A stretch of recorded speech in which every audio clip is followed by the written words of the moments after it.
Hello guys, hello everyone, hello mga ka-FBRels. Meron ako ditong isda na fresh, labas kayo siya guys. Kami kayo siya prituhon. Karon guys, nagprito ko kay paborito man ni sa akong bunso. Ang paborito niya nga fish nga lutoon og mantika guys. Ganahan sa kong anak. Nagprito tagamay. Fresh kaayo guys. Ang atong isda. Nakapalit tag fresh ni isda. Samtang nagluto ko guys. Kay luto man si Anday Juicy.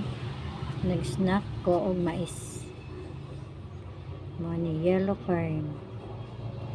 Kaon-kaon lang sa tag mais. Sabang nagluto. Mo ni ang atong isda. Ko kayo atong isda guys.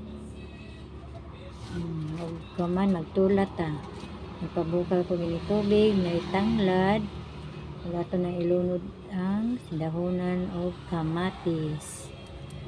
Huwag mo ni guys nagsabaw ta gamay parang hapot dahil fresh na sabaw lamig ka ihigop o sabaw.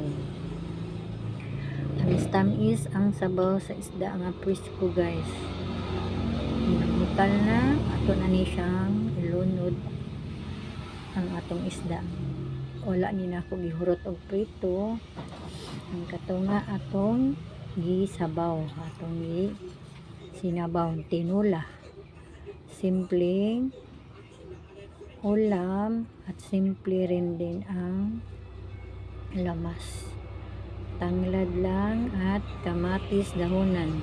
Sa likod bahay lang ito na kuha ang ating mga sangkap na nilagay natin sa ating sabaw. Hindi ko na lang ito nilagyan ng malunggay dahil masarap naman ito dahil fresh na ang kanyang isda. At atin ng tikman kung sakto na ba. Thank you for watching.